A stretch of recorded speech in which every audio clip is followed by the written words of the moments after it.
Hi, lucky penny members. It's Joan, of course, at 10 Pentacles Tarot. And I needed to do another fairy video because I know there were 3 of them and then I just sort of dropped off. So I quit trying to work with the fairies and I want to tell you why. But first, let me say that whether you believe that there really were fairies or not, I can tell you that something was taking the offerings that I left. And I'm pretty sure it wasn't insects or animals most of the time. Now, when it was insects or animals, I could tell because I could see that if it was animals, everything was messed up. And if it was insects, they were still there, or they were like dead ones. But there were times when there would be one little thing missing and everything would be in place. Like, for example, the little pitcher that the honey was in would just be gone. It would be nowhere, and everything else would be exactly as I had left it. And that would have been nearly impossible for an animal to do and to leave it that neatly. I mean, I don't even think a mouse could have done that. But anyway, I mean, it's possible, I guess. But the reason I stopped putting out the offerings is, well, it's twofold. First, I was getting kind of an odd feeling about it. Like I was feeling, and this is probably just coming from me, but I would feel pressure to do it. Like, oh, I got to do that now. Oh, I got to check on it. Oh, and it became sort of like an obsession maybe, or I just felt really compelled to do it, and I didn't feel like I was doing it for fun or for exploration anymore, which is how it started out. I just wanted basically to see what would happen. I thought, oh yeah, this would be really great to, see if there are fairies and, communicate with them, maybe have a nice relationship or whatever. But when these things started happening, I started thinking, okay, there's really something here. And what is the nature of this something, because sometimes when you think of fairies, you think of, Tinkerbell or whatever. Okay, I wasn't quite that naive, but, I was assuming they were good. But the more research I did, the more unsure of what I was doing I became. And so I stopped. And I want to tell you, in almost every fairy book that I've read, this one's called Urban Fairy Magic by Sanchez. Then I've got Finding Fairies, Discovering Sprites, Pixies, Redcaps, and Other Fantastical Creatures in an Urban Environment by Alexandra, Rowland. And I'll put these all in the description box. Then I've got Morgan Daimler's Faery, The Otherworld by Many Names, and A New Dictionary of Fairies, a 21st century exploration of Celtic and related Western European fairies, also by Morgan Daimler. Now, Morgan Daimler has some really good videos on YouTube if you want to check her out. It's Daimler, and so she's one of the reasons I stopped what I was doing as well. So every one of these fairy books, you see my little pink notes, it's because every one of these books has a warning against messing with fairies, unless you really know what you're doing, which obviously I didn't. So let me just share some of these with you so you can see where I'm coming from here. Okay, protection against fairies. Now, if fairies were all good and nice and fabulous and wonderful and happy, why would we need protection against them? Okay, so here we go. It says, folklore has always been concerned with various methods of protecting humans from fairy influence and harm, so it's no surprise that there are a wide array of methods and items to be found in the corpus of material for apotropaic purposes. Oh, that's a nice word. These include materials, symbols, prayers, and herbs, which either on their own or with proper use can effectively ward off the good neighbors. And the fairies are often called the good neighbors, the good folks, the good people, something like that. Morgan Daimler refers to them as the good neighbors. Okay, of all these protective items, by far the most often referenced is iron. This metal has protective qualities in any worked form, including those that might otherwise be considered innocuous, like a horseshoe or a ring. Reverend Kirk asserts that there is nothing that frightens dangerous spirits more than this metal, speculating that it is because iron is found in the earth and by its location reminds these beings of their fate in hell. That's debatable, but okay. Even those fairies who are considered helpful or are choosing to be around humans, including some fairy wives, may be driven off by iron. Lady Wilde suggested protecting infants from being taken as changelings by sewing a bit of iron into the hem of the child's clothing. Another common recommendation protection for children and babies was to hang a pair of scissors open in the shape of a cross above the cradle, which could be super dangerous if that fell into the cradle, but okay, that's beside the point. Okay, a horseshoe can be hung up over the doorway, points up, which not only acts to ward off fairies, but is also said to draw good luck. And it goes on about that, and then it talks about the color red having protective qualities. Well, wait a minute. Oh, it says one anecdotal source mentions the color red having protective qualities, and while we do find specific charms such as rowan and red thread which have apotropaic qualities, the folklore more widely doesn't emphasize the color red on its own generally being protective. Okay, so forget that. All right, and then it talks about taboos here. Dealing with the good people is complex and comes with a series of taboos or things that either must be done or must not be done.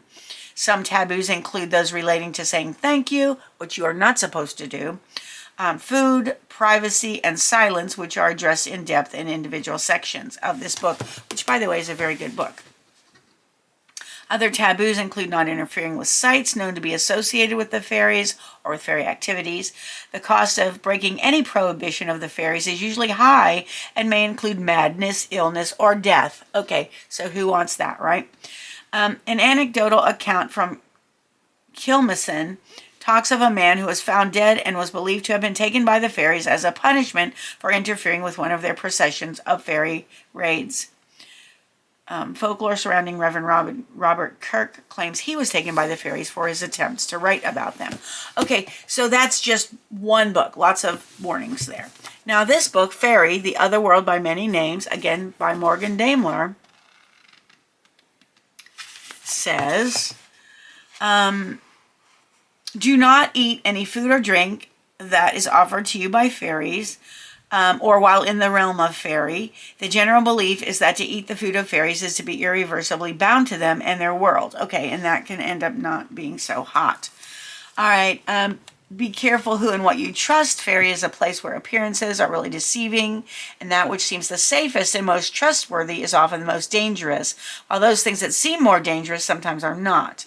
Okay, and then it goes on for a few other things here. Watch your words and everyone else's too. The folk of fairy are notoriously tricksy and prone to semantics, so it's especially important not to make any assumptions about what you feel is implied in things that are said. Look only at what is actually said. So again, that's like when someone prays for a lot of money and then their family member dies and they get the money in their will. So in other words, like you might get your wish, but the price might be higher than you wanted to pay. All right, so that's that book. Now we have the Finding Fairies book by Alexandra Rowland. And what I found in here was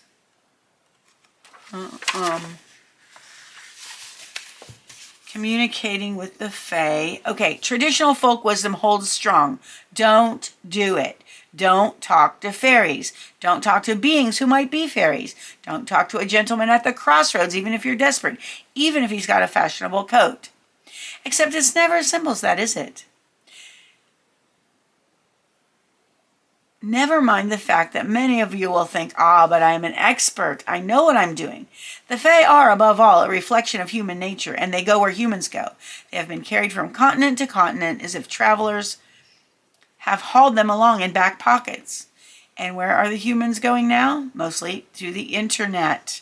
To say that fairies exist in digital mediums is a gross oversimplification as well as a fundamental misunderstanding of how fairies exist in the world. Well, it goes on about that, but my point of that section that I read was traditional folk wisdom holds strong. Don't do it. Don't talk to fairies. Don't talk to beings who might be fairies. So warnings in every book. This book, Urban Fairy Magic, Connecting to the Fae in the Modern World by Sanchez, says a few cautionary words about fairies. First, they do not understand our morals and ethics. Their problem-solving skills can be quite literal. If you ask the spirits of place to help you reduce the pollution along a riverbank, their solution may be to just remove the cause of the pollution. You may suddenly hear of a spate of drownings or of children and dogs slipping where previously they had never slipped before. Be very careful what you wish for when interfacing with the Fae. All right, that's one thing. Let's see, what else did I find here? They give you, well, I don't think that was part of what I was looking for at that time. That part's about breathing techniques. But I think from all of those excerpts that I read, I think you hopefully get the same idea I got. If not, please let me know in the comment section. That there's a lot more to fairies or the Fae or the creatures of the liminal world than we know, okay? And I, as a person who just thought it was a fun and interesting thing to do, learned very quickly that I don't know nearly enough to venture into that situation. So, as of now, my fairy contact has been ended. I am not currently looking to connect with them. And I'd like to know what you think about this. I know some of you probably just think it's crazy and there's no such thing as fairies, but I'm telling you, from what I've seen, there's something. There's something there. There's something here. And whether you want to call them fairies or not, I think they're something to be respected and not messed with. So anyway, that is my, pretty much as of now, that is the ending of my relationship with the fairies. And there's also that whole goblin thing that happened here. You can look in my, there's a video about my big haul at Half Price Books where I got the Goblin Market Fairy, the Goblin Market Tarot, and there was some really weird thing that happened there too, but I'll let you, I think it might be under the Scary Story playlist as well. I can look it up and put it in the description box. So anyway, friends, that's it. I hope you enjoyed the video. If you did, please give it a thumbs up. I want to thank you for being a member of the Lucky Pennies. We are now at 902, as of this video, 902 subscribers, and 98 more subscribers. We'll have 1,000. That's my goal. So if you know anybody who likes this sort of thing, please recommend my channel. I would appreciate that so much. And I appreciate you all more than you'll ever know. I hope you have a wonderful morning, afternoon, or evening, whatever it is where you are. And I hope to see you again soon. Thanks for watching. Bye-bye.